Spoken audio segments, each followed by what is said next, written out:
2019년의 마지막 주일 다시 한번 서로를 축복하며 인사했으면 좋겠는데요. 이 땅을 천국으로 만드는 세 마디로 그렇게 이번에는 인사하십니다.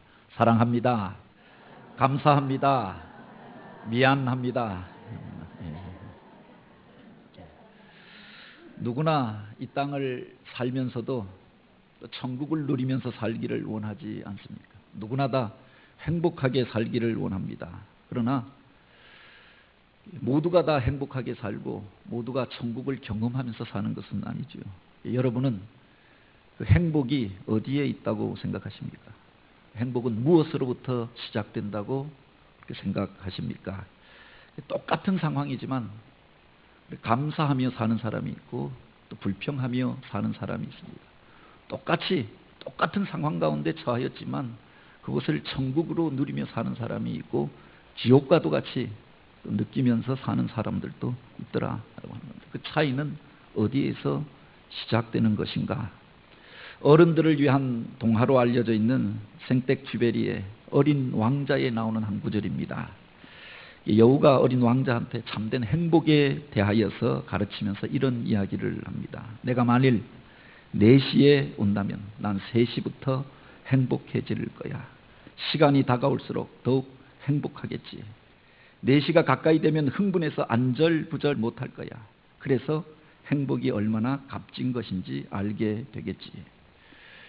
행복에 대하여서 이야기하며 그 기다림 속에 행복이 있다고 이야기합니다. 그리고 덧붙여 이 말을 하죠. 너의 장미꽃이 그토록 소중하게 만드는 것은 그 꽃을 위하여 내가 써버린 그 시간을 의미하는 것이란다. 어떤 것들을 우리가 소중하게 여기고 귀하게 여기는 것도 그 기다림의 시간 속에서 시작된 것이다. 어떤 일을 기다리는데 그렇게 설레어하며 그 기다림의 시간이 행복이 되어진 사람들이 있지 않습니까? 그런데 반면에 그 기다리는 가운데 그렇게 불평하고 또 원망하고 그것이 시비거리가 되어져서 폭발하는 사람들도 있더라라고 하는 겁니다. 분노하고 미워하고 그것 때문에 만났는데 서로 싸워버리는 겁니다. 그 차이가 어디에서 시작되느냐? 어떤 이들은 사랑의 차이라고도 이야기합니다. 그 사람을 사랑하는 것, 그리고 사랑하지 않고 그냥 수단으로 생각하는 것, 여기서부터 그 싸움이 일어나게 된 것이 아닌가. 어떤 이들은 품성의 차이라고도 이야기합니다. 그 사람이 가지고 있는 원래 기질과 품성이 기다림의 품성을 가진 사람과 기다리지 못하는 사람이 있더라라고도 말하기도 합니다. 그러나 보다 깊이 생각해 보면 그 속에 태도와 관점의 차이가 있는 것들을 보게 되죠. 똑같은 사건인데 어떤 태도를 가지고 그것을 대하느냐, 어떤 관점에서 이것을 보느냐에 따라서 행복을 경험하기도 하고 불행하다고 생각하기도 하는 겁니다. 그 속에서 천국을 경험하기도 하고 지옥을 사는 사람들도 있더라라고 하는 겁니다. 오늘 우리가 읽은 이 본문에 보면은 포도원 품꾼의 비유가 등장합니다.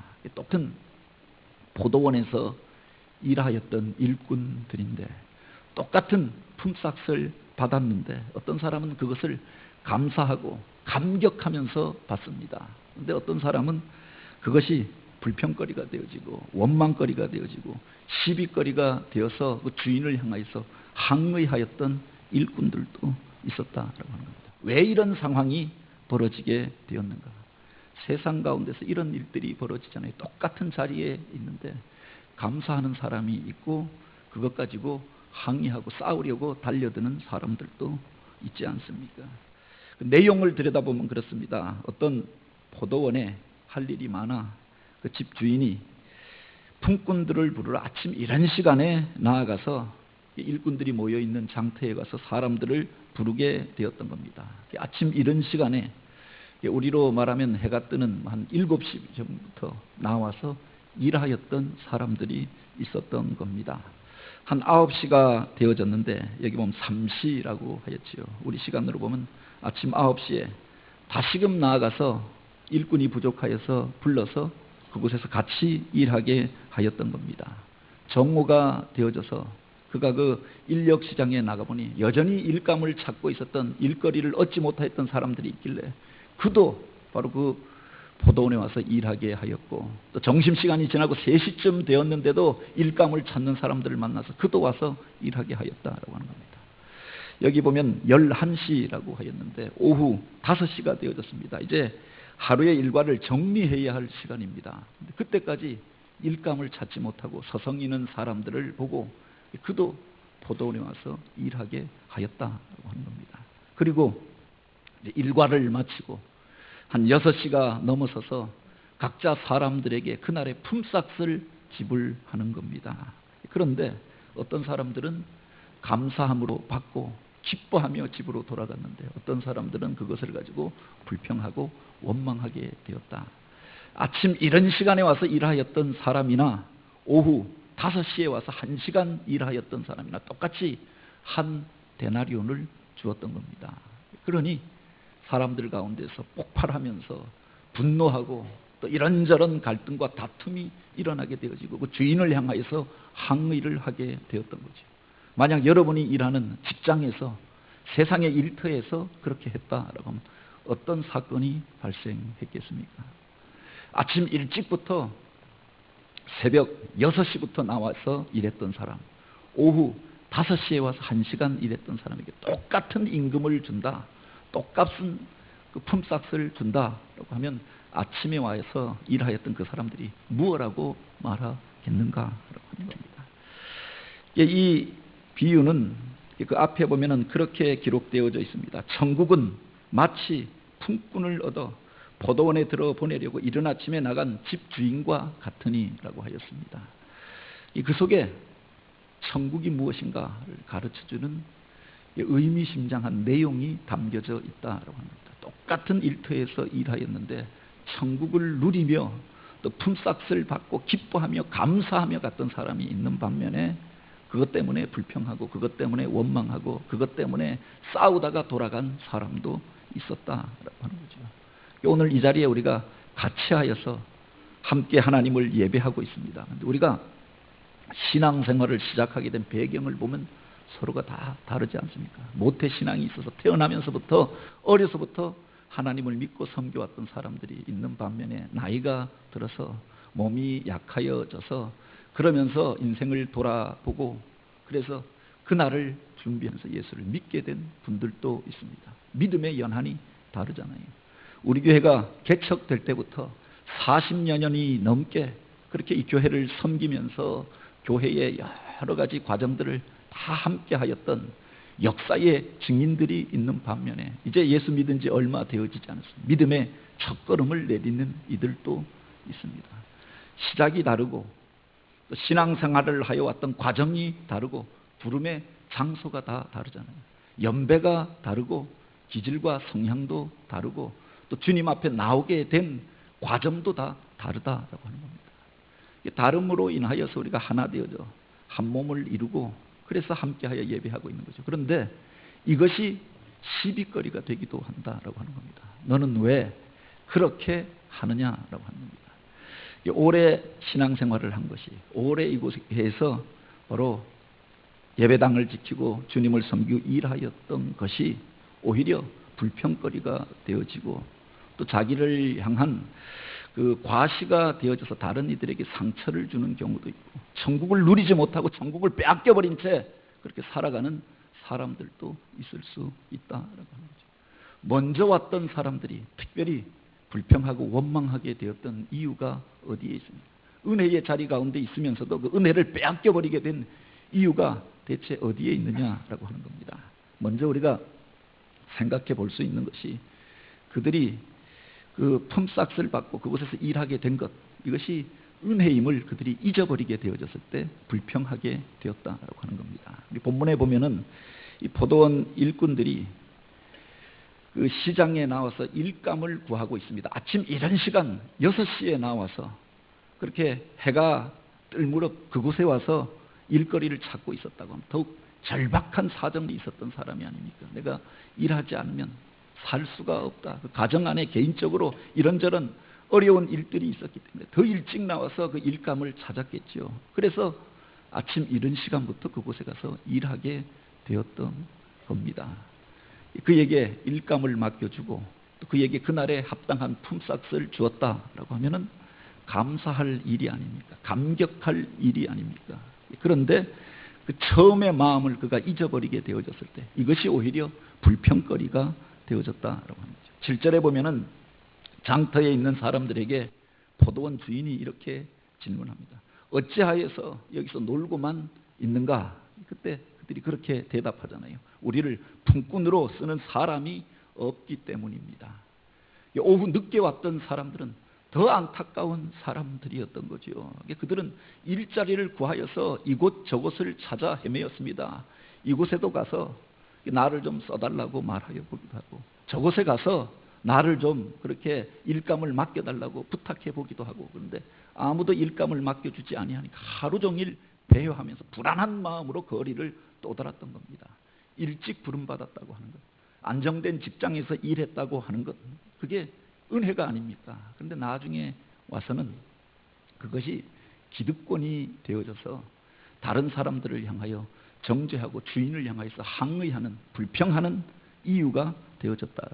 처음 마음들을 잃어버리게 되어졌을 때 주님께서 그 주인이 불러주시고 그 일을 맡겨주시고 사명 주시고 하루 동안 땀 흘려서 일하고 또 여기에 대한 대가를 얻게 된 것, 사실은 감사할 일이었던 거죠. 그런데 그 처음 마음을 잃어버리게 되어졌을 때 불평하고 원망하게 되었다고 하는 겁니다. 사람들의 마음이 그렇다고 하잖아요. 들어갈 때가 다르고 나갈 때가 다르다. 들어갈 때는 절박하게 그래서 들어보내만 주시면, 입학만 시켜주시면, 입사만 시켜주시면, 그런데 나올 때는 마음이 다른 겁니다. 또는 그 물에 빠진 사람 구해 주었더니 나와서 보따리 찾아내라, 내 가방 찾아내놔라고 말하는 겁니다. 이 세상 인심이 그러하다. 오늘 우리가 처음 마음들을 잃어버릴 때 오히려 불평하고 원망하게 된다고 하는 겁니다. 이 땅에 IMF가 터지면서 많은 사람들이 멀쩡하게 다니던 직장에서 쫓겨나게 되어지고 정리해고가 되어지고, 그래서 일거리를 잃어버린 그런 때가 있었습니다. 그 이후로 사실 온전하게 이 땅의 경제가 회복된 것이 아니잖아요. 그래서 지금 정부가 들어서면서도 첫 번째로 내걸었던 그 공약이 일자리 정부가 되겠다, 일자리를 만드는 정부가 되겠다. 그런데 그게 쉽지가 않은 겁니다. 옛날에는 대학 나오면 당연히 취직하리라고 생각했습니다. 기술이 있으면 또는 열심히 일하면은 일이 되어지고 성공하고 그리고 직장이 보장된다고 생각했고, 어느 직장에 들어가면 정년이 보장되리라고 생각했습니다. 그런데 어느 날 이제 더 이상 그 직장이 안정된 직장이 되어지지 않았던 것 아닙니까? 그때 유행했던 말이 조기, 명퇴, 황퇴 이런 말이 나오지 않습니까? 조기 뭐 생선 이름이 아니라 조기 퇴직을 당하고 명예 퇴직을 당하고 황당한 퇴직도 당하고 그런 일들이 세상 가운데 있었습니다. 그때 나왔던 말 중에 이태백이라고 하는 말이 있고 38선이라고 하는 말이 있고 사오정이라고 하는 말이 있고 5,6도라고 하는 말도 있었습니다.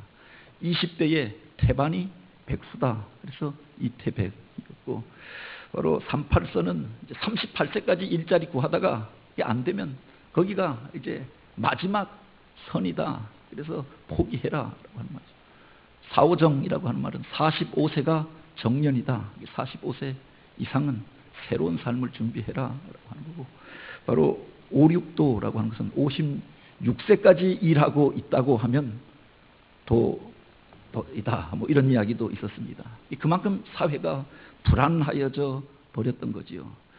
일할 수 있는 일자리가 있고 일할 수 있는 건강이 있다라고 하는 게 사실은 감사의 제목이 아닙니까? 그런데 사람들 안에서 이것이 불평거리가 되기도 한다라고 합니다. 물론 사람들 안에 더 나은 삶과 더 나은 조건 안에서 일하고 싶은 마음들이 있을 수 있지요. 그런데 감사하는 마음으로부터, 지금 나에게 주셨던 은혜에 대해서 감사하는 마음으로부터 새 일들이 시작되어져야 하는 겁니다. 그런데 불평하고 원망하면서 이미 주셨던 것까지도 무효화시켜버리는 이들이 얼마나 많느냐라고 합니다.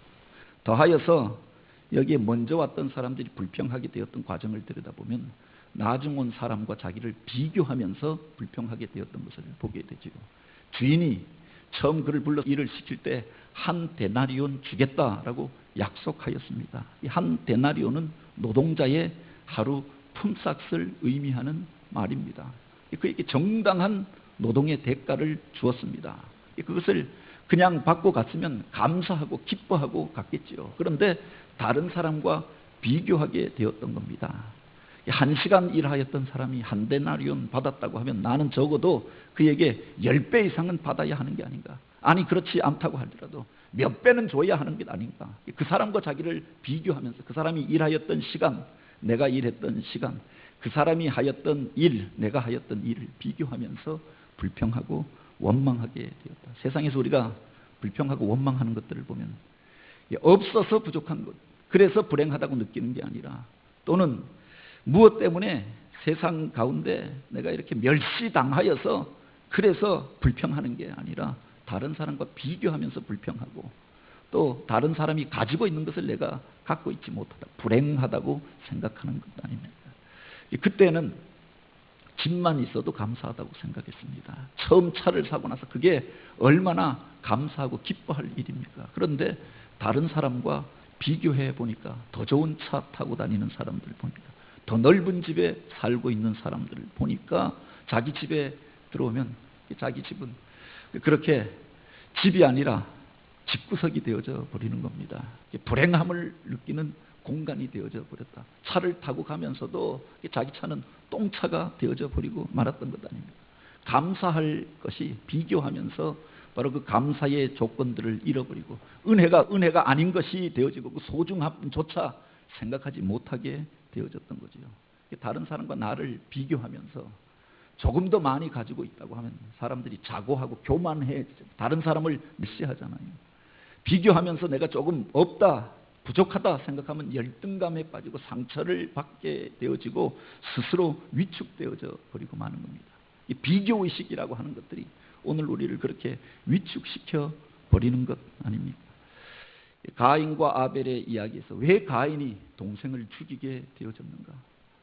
예배라고 하는 것은, 제사라고 하는 것은 하나님 앞에 드리는 거잖아요. 하나님 앞에 제사 드렸는데 하나님이 기뻐 받으시지 않았다고 하면 나에게 무슨 문제가 있었는가? 스스로를 돌아보아 하나님과의 관계를 회복해야 하는 것 아닙니까? 그런데 자기 형제와 자기를 비교합니다.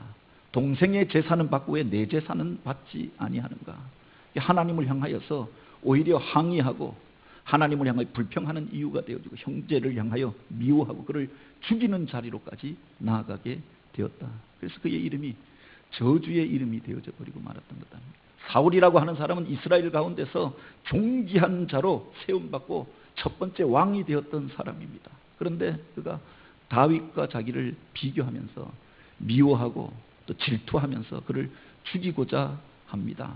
생각해 보면 이 다윗은 자기를 위하여서 생명을 걸고 싸웠던 사람이 아닙니까? 나라가 위기에 처하였을 때 목숨 걸고 나아가서 골리앗을 넘어뜨리고 나라를 구한 사람이었습니다. 칭찬해줘야 할 대상이 아닙니까? 그가 불면증에 시달릴 때 와서 그를 위로하면서 그에게 아름다운 음악을 들려주었던 사람입니다. 결혼하여서 자기 딸과 결혼하여서 사위가 되어지지 않았습니까? 그가 백성들에게 신망을 얻고 인기를 얻게 되었다고 하면은 같이 기뻐하고 축하해 주어야 할 일입니다. 그런데 비교하면서 그를 향하여서 질투합니다. 그를 죽이고자 합니다. 그래서 그를 죽인 게 아니라 자기를 죽음으로 몰고 가고 멸망으로 몰고 가고 하나님이 주셨던 존귀함을 잃어버리게 되어졌던 거죠. 이 비교의식이 오늘 우리를 이와 같이 어둠의 자리로 몰고 가는 줄 기억하시기 바랍니다. 우리들 안에 그런 모습들이 있지 않습니까? 다른 사람과 나를 비교하면서 남이 잘 되는 것을 보지 못하고 견디지 못하는 사람들이 있더라. 믿는 자들 가운데도 그런 일들이 있잖아요. 유대 랍비들의 교훈 가운데 이런 이야기가 있습니다. 어느 날 천사가 2명의 여행객을 만나게 되어져서 같이 하여서 여행을 하게 되었던 겁니다. 그 중에 한 사람은 욕심이 많은 사람, 남들보다 무엇이든지 더 가져야 하는 욕심쟁이였고, 다른 한 사람은 늘 시기와 질투심이 많은 시샘쟁이였다고 하는 겁니다. 두 사람이 같이 여행을 하다가 이제 헤어지게 되어져서 천사가 그들을 축복하고자 이런 이야기를 하게 되었던 겁니다. 두 분 중에 먼저 저에게 소원을 이야기하시면 내가 반드시 그 사람의 소원은 들어주겠습니다. 그리고 다른 한 분은 소원을 이야기하지 않아도 먼저 이야기한 사람의 갑절의 그 복을 그에게 부어주겠습니다. 그렇게 제안을 하였던 겁니다. 그러니 두 사람이 서로를 견제하면서 바로 이렇게 저렇게 생각을 하는 겁니다. 욕심쟁이는 어찌되었든 상대방보다 배의 것을 내가 받아야겠다라고 생각하여서 생각만 하고 말을 하지 않고 자기 친구 보고 먼저 말하라는 겁니다. 빨리 소원을 말하라고 하는 겁니다. 이 시기심이 많고 질투심이 많았던 사람은 그렇게 이 사람이 나보다 잘 되는 것은 견딜 수가 없었던 사람이었던 겁니다. 그래서 말하지 않고 먼저 말하라고 서로 티각태각하다가 욕심쟁이가 이 시샘쟁이의 멱살을 잡고 너가 먼저 말하라고, 빨리 말하라고 겁박을 하였던 겁니다. 그러니까 이 질투심에 가득 찼던 사람이 그 이야기를 했다고 하죠. 내 소원은 내 눈 하나가 멀어서 장님이 되는 것입니다. 이야기했다고 하죠. 그랬더니 그 옆에 자기 자신은 애꾸가 되어졌는데 자기 친구는 두 눈이 닿으면 장님이 되어져 버렸다고 하는 겁니다. 복받을 기회였습니다.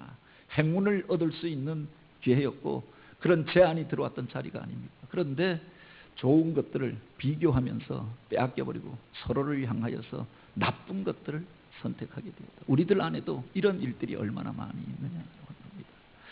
세상의 사람들이 무슨 정치권에 사는 일들을 보면 이 비슷한 모습들이 있지 않습니까? 믿음의 사람들 가운데서 서로를 향하여서 서로를 축복하고 세우고 그래서 함께하여서 복을 누리는 게 아니라 서로를 끌어내리려고 하는 일들이 얼마나 많이 있느냐. 우리가 이 본문에서 주목해야 할 것이 있습니다. 바로 천국은 마치 품꾼을 얻어 포도원에 들어보내려고 이른 아침에 나간 집주인과 같으니 특별히 먼저 왔던 사람들이 깨닫지 못하였던 것이 있다라고 합니다. 왜 그 포도원 주인이 그들을 포도원으로 불러서 일을 시켰는가? 왜 그들에게 똑같이 하루 한 데나리온의 품삯을 줬는가? 저녁 5시에도 왜 그가 나가서 일꾼을 불러서 그곳에서 일을 시켰는가? 그 주인의 의도, 주인의 마음을 깨닫지 못하였던 거죠. 천국은 어디에 있는 것인가? 지금은 주님께서 말씀하셨던 것은 그 주인의 마음 속에 천국이 있었다라고 하는 겁니다.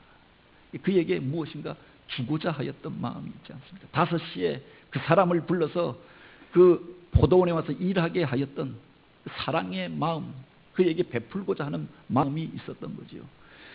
거리에서 일자리를 찾아 헤매는 사람들로 자기 그 포도원에 와서 일하게 하였던 그 주인의 기대가 있었던 겁니다. 그 속에 하나님의 나라가 있었다라고 하는 거죠. 그런데 지금 불평하고 원망하였던 사람은 그 주인의 마음을 깨닫지 못하였던 것 아닙니까? 이 포도원 주인은 비유로 이야기하면 하나님 아버지를 나타내는 것으로 우리가 해석할 수 있죠. 하나님 아버지의 마음을 깨닫지 못하고 하늘 아버지의 그 사랑을 깨닫지 못할 때 하나님께서 베푸셨던 은혜가 불평거리가 되어지고 원망거리가 되어지고 시비거리가 되어질 수 있다라고 하는 겁니다. 유대 사회에서 한 데나리온이라고 하는 것은 노동자의 하루 품삯을 의미하는 말입니다. 하루에 그 일용직 노동자가 나가서 열심히 일하여서 받는 그날의 품삯을 가리켜서 한 데나리온이라고 이야기하는데 시대마다 그 가치는 조금씩 달라지지 않겠습니까? 그 품삯은 어떻게 결정되어지느냐? 4인 가족이 하루를 먹고 살 수 있는 비용을 의미한다라고 하지요. 그 4명의 가족이 한 사람이 나가서 일하여서 그 처 자식을 먹여 살리게 되어지는 겁니다. 그래서 그들이 생활할 수 있을 정도의 품삯이 지불되게 되어져 있었고 이것을 한 데나리온이라고 이야기하는데 아침 일찍 왔던 사람이나 오후 늦게 왔던 사람이나 다 가정이 있고 또 그래서 그들이 일자리를 구하며 하루 종일 헤매였던 것 아닙니까? 어쩌면은 아침 일찍 와서 그곳에서 일하게 되어졌던 사람이나 저녁 5시에 와서 일하였던 사람이나 누구나 다 바로 그 가정을 위하여서 한 데나리온이 필요했던 것 아닙니까? 같은 처지에 있었으니까 일용직 노동자였고 하루 벌어 먹고 사는 사람이니까 그들을 더 잘 이해할 수 있는 위치에 있었습니다. 그런데 그들은 자기와 똑같이 받았다고 해서 불평하는 겁니다. 내가 저들보다 나아야 하는데, 더 받아야 하는데, 그래서 그걸 가지고 원망하고 주인을 향하여서 항의하게 되었던 것 아닙니까? 그 주인의 마음을, 주인의 의도를 깨닫지 못하였던 거죠. 그래서 책망받게 되어졌던 것 아닙니까? 주인이 지금 그들에게 다 한 데나리온씩 주었던 것은 그들이 일한 양만큼 주었던 게 아닙니다. 그들의 가정을 위하여, 그들의 삶을 위하여서, 돕기 위하여서 안타까운 마음으로, 사랑의 마음으로 주었던 것 아닙니다. 우리가 보통 세상에서 무엇을 받을 때 그것을 내가 일한 대가로 생각합니다. 감사함이 없지요.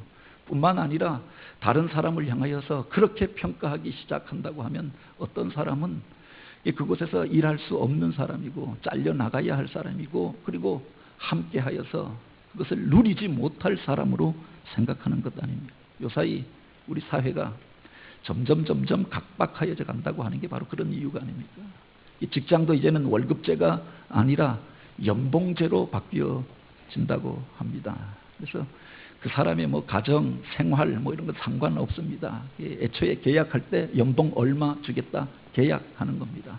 경력과 다른 것들 필요 없고 그렇게 그에게 맞는 것들로 1년에 다른 것들 없이 그렇게 계약하겠다라고 이야기하죠. 더하여서 직장에서는 성과급제라고 합니다.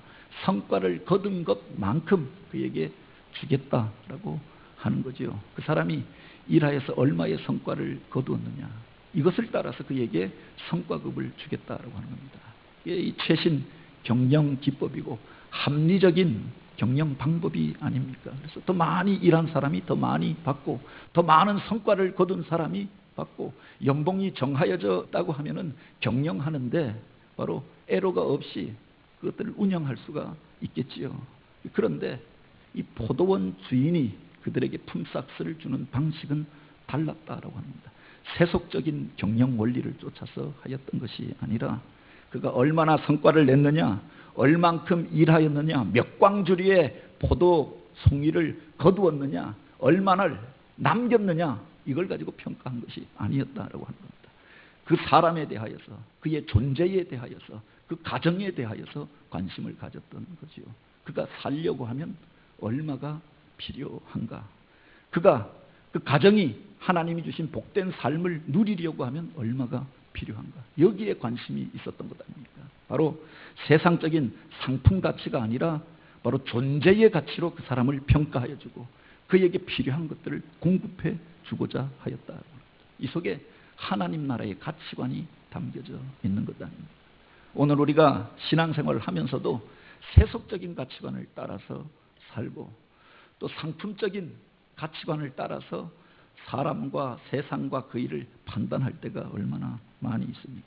여기 보면 그 주인은 그를 향하여서 그에게 필요한 것들을 공급하고자 하였습니다. 그 주인의 마음을 알았다고 하면 감사함으로 나를 뽑아주셨던 것, 그리고 늦은 시간에도 나를 택하여 주었던 것, 내 가정의 필요를 알고 내 삶의 필요를 알고 나에게 원하는 것들을 공급해 주고자 하였던 그 마음을 깨달아서 더욱 감사하며 기뻐하며 열심으로 일할 수 있었잖아요. 그런데 그 마음을 깨닫지 못하였던 품꾼들이 원망하고 불평하게 되었다라고 하는 겁니다. 이 교회 안에서도 그런 경우가 얼마나 많이 있습니까? 그래서 일꾼이 되는 게 아니라 말꾼이 되어지고 쌈꾼이 되어지고 구경꾼이 되어지는 겁니다. 나는 일하지 않겠다라고 하는 겁니다. 그것 가지고 시비를 걸고 싸우는 겁니다. 일에 대하여서 오히려 선하게 시작되어졌던 일들이 갈등거리가 되는 경우는 얼마나 많이 있습니까? 이 신앙의 원리를 우리가 기억하는 게 필요하지요. 어떤 사람은 그 일이 너무 커서 어려워서 못하겠다고 합니다. 어떤 일들은 자꾸 시시해서 못하겠다고 합니다. 이미 늦어서 나이가 많아서 난 못하겠다고 합니다. 어떤 분들은 앞서서 하면 다른 사람들이 뒤에서 그렇게 뭐라고 할 테니 잘난 척한다고 할 테니 그래서 못하겠다고 합니다. 하나님께서 우리를 부르시고 일감을 맡겨주셨는데 감사함으로 기쁨으로 아멘하고 하는 게 아니라 이런저런 이유 때문에 못하겠다고 일을 하면서도 불평하면서 하는 경우가 얼마나 많이 있느냐. 주님께서 우리들을 향하여서 이렇게 말씀하십니다. 이와 같이 나중된 자로서 먼저 되고 먼저 된 자로서 나중이 되리라. 먼저 주님 앞에 쓰임 받았다라고 하는 놀라운 특권이 아닙니까? 명예스러운 일이지요. 하나님께서 일찍 나를 택하여서 그 많은 과정 속에서 나를 사용하여 주셨다라고 하는 자랑스러운 일이 아닙니까? 그런데 이것이 불평거리가 되어지지는 아니하였는가? 나중된 자로서 먼저 된 자가 되리라라고 했습니다. 먼저 된 자는 누구고 나중된 자는 누구입니까? 자기가 일하였던 것, 자기가 수고하였던 것, 자기의 권리가 되어지고 그것을 하여서 자기의 기득권을 주장하고 자기를 내세우는 그가 먼저 된 자가 아닙니까? 먼저 되어졌지만 그 은혜를 잊어버리고 빼앗겨버리고 책망받는 자가 되어졌던 거죠. 나중 되어졌지만 그 주인의 마음과 또 주인의 은혜를 기억하면서 1시간 일하였지만 기쁨으로 일하였던 사람들이 있습니다. 그가 나중된 자가 먼저 될 수 있다라고 합니다. 한 날만 일하고 마치는 게 아니라 그 다음 날도 있고 그 다음 날도 있지 않았겠습니까? 늦게 그날은 와서 1시간 일하고 그 품삯을 받았습니다. 이제 감사함으로 그 다음 날은 더 일찍부터 나와서 아침부터 저녁까지 일하지 않았겠는가? 오늘 우리는 주님의 일들을 행하고 주님 맡겨주신 사명을 감당할 때 먼저 된 자로서 하는가? 아니면 나중된 자의 마음으로 행하고 있는가? 원하고 바라기는 그 은혜에 붙잡혀서 감사함으로 주님께서 우리에게 맡겨주신 일들 감당하며 세상 끝날까지 또 주님께서 주시는 그 행복을 누리면서 주님과 동행하며 주님 앞에 쓰임받는 복을 누리는 저와 여러분 우리 교회가 되어지길 주님의 이름으로 축복합니다. 기도드립니다. 오 하나님, 오늘 우리 안에 행여나 먼저 된 자로서 그렇게 비교하며 또 서로를 향하여서 판단하고 정죄하며 교만한 마음들은 없었습니까? 오늘 우리를 불러주신 그 은혜를 기억하며 나중된 자로서 사모하며 감사하며 주님의 일들 행하게 하시고 주님께서 우리에게 맡겨주신 일들 행하여 갈 때 사랑하는 이들과 함께하여 하나님 나라의 기쁨과 행복을 누리며 또한 행하여 갈 수 있는 저희들 되게 하옵소서. 말씀의 주인 되신 예수님의 이름으로 기도드립니다.